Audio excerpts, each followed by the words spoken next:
Shalom, Bapak Ibu, Saudara-saudari yang terkasih di dalam Tuhan Yesus Kristus. Hari ini kita akan terus melanjutkan pembacaan dan perenungan firman Tuhan yang terambil dari kitab Ulangan pasal yang ke-22 ayat yang pertama sampai yang ke-30. Saya mengajak kita semua untuk mengambil Alkitabnya dan membacanya bersama-sama dengan saya. Kita akan memulai dengan ayat yang pertama. Begini bunyi firman Tuhan. Apabila engkau melihat bahwa lembu atau domba saudaramu tersesat, janganlah engkau pura-pura tidak tahu. Haruslah engkau benar-benar mengembalikannya kepada saudaramu itu. Dan apabila saudaramu itu tidak tinggal dekat denganmu dan engkau tidak mengenalnya, maka haruslah engkau membawa hewan itu ke dalam rumahmu, dan haruslah itu tinggal padamu sampai saudaramu itu datang mencarinya. Engkau harus mengembalikannya kepadanya. Demikianlah harus kau perbuat dengan keledainya. Demikianlah kau perbuat dengan pakaiannya. Demikianlah kau perbuat dengan setiap barang yang hilang dari saudaramu dan yang kau temui. Tidak boleh engkau pura-pura tidak tahu. Apabila engkau melihat keledai saudaramu atau lembunya rebah di jalan, janganlah engkau pura-pura tidak tahu.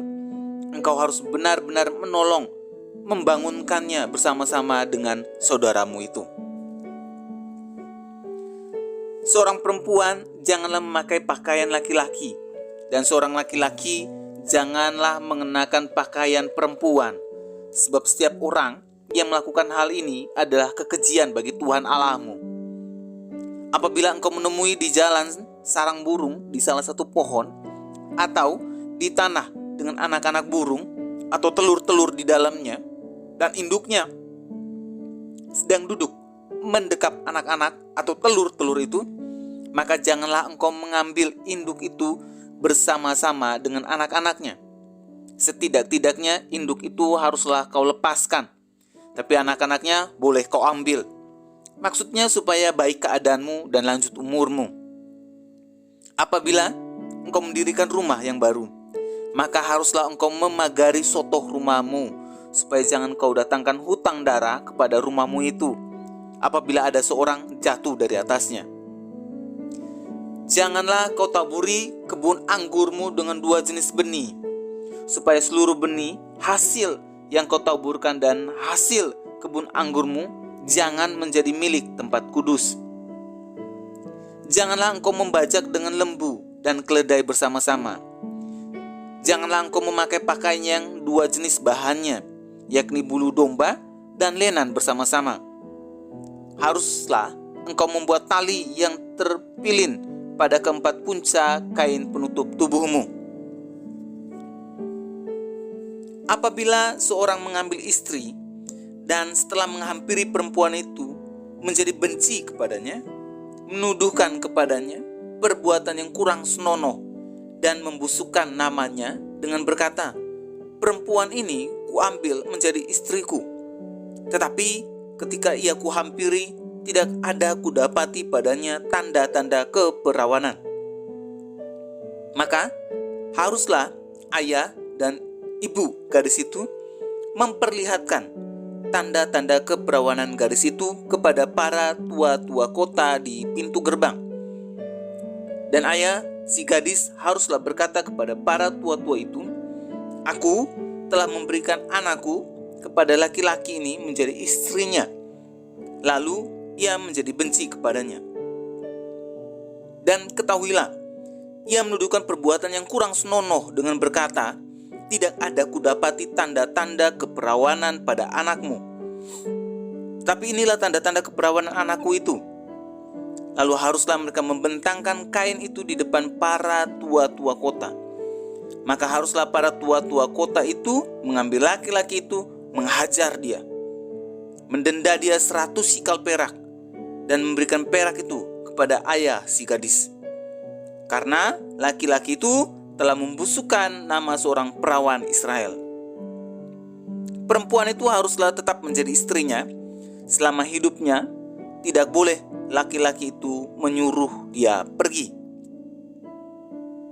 Tetapi Jika tuduhan itu benar dan tidak didapati tanda-tanda keperawanan pada si gadis, maka haruslah si gadis dibawa keluar ke depan pintu rumah ayahnya, dan orang-orang sekotanya haruslah melempari dia dengan batu sehingga mati, sebab dia telah menodai orang Israel dengan bersundal di rumah ayahnya.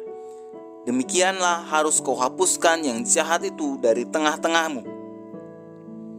Apabila seseorang kedapatan tidur dengan seorang perempuan yang bersuami, maka haruslah keduanya dibunuh mati, laki-laki yang telah tidur dengan perempuan itu dan perempuan itu juga. Demikianlah harus kau hapuskan yang jahat itu dari antara orang Israel. Apabila ada seorang gadis yang masih perawan dan yang sudah bertunangan, jika seorang laki-laki bertemu dengan dia di kota dan tidur dengan dia, maka haruslah mereka keduanya kamu bawa keluar ke pintu gerbang kota dan kamu lempari dengan batu sehingga mati. Gadis itu, karena walaupun di kota ia tidak berteriak-teriak, dan laki-laki itu karena ia telah memperkosa istri sesamanya manusia, demikianlah harus kau hapuskan yang jahat itu dari tengah-tengahmu. Tetapi jikalau di padang laki-laki itu bertemu dengan gadis yang telah bertunangan itu, memaksa gadis itu tidur dengan dia, maka hanyalah laki-laki itu yang tidur dengan gadis itu yang harus mati. Tetapi gadis itu janganlah kau apa-apakan. Gadis itu tidak ada dosanya yang sepadan dengan hukuman mati. Sebab perkara ini sama dengan perkara seorang yang menyerang sesamanya manusia dan membunuhnya. Sebab laki-laki itu bertemu dengan dia di padang, walaupun gadis yang bertunangan itu berteriak-teriak, tapi tidak ada yang datang menolongnya. Apabila seorang bertemu dengan seorang gadis yang masih perawan dan belum bertunangan, memaksa gadis itu tidur dengan dia, dan keduanya kedapatan, maka haruslah laki-laki yang sudah tidur dengan gadis itu memberikan 50 sikal perak kepada ayah gadis itu, dan gadis itu haruslah menjadi istrinya, sebab laki-laki itu telah memperkosa dia. Selama hidupnya tidak boleh laki-laki itu menyuruh dia pergi.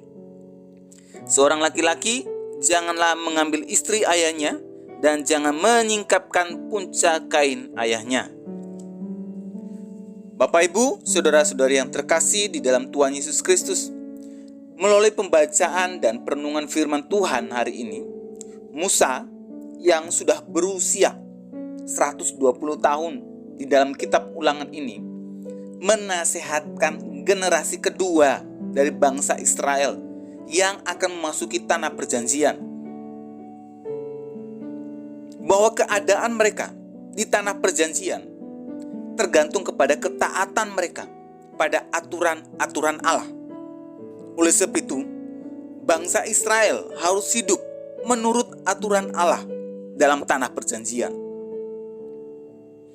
Ada beberapa aturan yang harus mereka patuhi di dalam Ulangan pasal 22 ayat 1 sampai 30 ini. Yaitu yang pertama, Allah mengatur untuk saling tolong-menolong, dan jangan berlaku pura-pura tidak tahu atau cuek saat orang lain membutuhkan pertolongan mereka.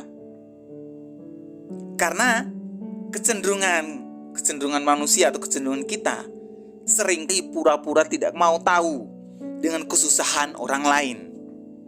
Padahal yang dibutuhkan orang yang susah itu ada pada kita, dan kita pura-pura tidak mau tahu supaya kita tidak menolongnya.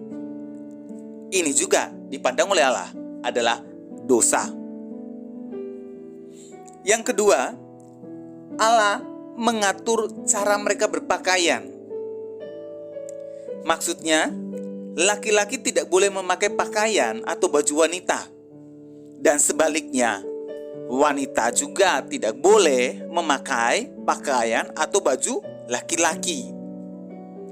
Dalam hal ini, bukan saja hanya pakaian atau baju yang diperhatikan Allah, namun juga jauh lebih dari itu, berbicara mengenai sifat-sifatnya juga yang tidak boleh tertukar yang dilarang oleh Allah. Maksudnya seperti ini. Laki-laki itu tidak boleh melambai atau tidak boleh menjadi banci. Dan wanita juga tidak boleh menjadi ganteng atau menjadi lesbian. Karena ini juga dilarang oleh Allah. Yang ketiga, aturannya adalah Allah mengatur tentang pernikahan. Tidak jarang persoalan besar terjadi setelah masuk dalam pernikahan karena ketidakjujuran di antara pasangan sebelum pernikahan. Hal persinahan, perselingkuhan telah diatur secara tegas oleh Allah. Larangannya jelas, tidak boleh. Dan ada ancaman hukuman mati bagi yang berzina atau berselingkuh. Dalam hal ini juga penting kejujuran dan kesiapan menerima kondisi pasangan sebelum masuk dalam jenjang pernikahan, agar tidak timbul persoalan bahkan kebencian setelah pernikahan. Oleh sebab itu, pentingnya menjaga kekudusan hidup pernikahan adalah hal yang mutlak bagi setiap umat Tuhan.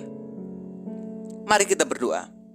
Tuhan Yesus, kami mengucap syukur mulai perenungan hari ini kami diingatkan kembali oleh firman Tuhan agar menjaga kekudusan hidup dalam pernikahan kami, agar kami terus menaati, menjauhi segala hal-hal yang berkaitan dengan persinahan ataupun perselingkuhan.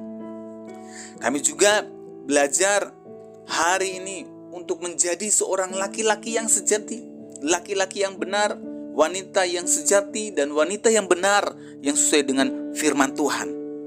Kami juga bersyukur hari ini kami dinasihati oleh firman Tuhan untuk bersikap tolong-menolong kepada orang lain yang sangat membutuhkan pertolongan kami, dan kami belajar untuk tidak bersikap cuek pada setiap kesusahan orang lain. Di dalam nama Yesus kami sudah berdoa. Amin. Kiranya renungan hari ini terus menguatkan langkah iman kita dalam mengiringi Tuhan Yesus Kristus. Ingat, tetap teruslah percaya, tetap teruslah berdoa, dan tetap teruslah bersyukur.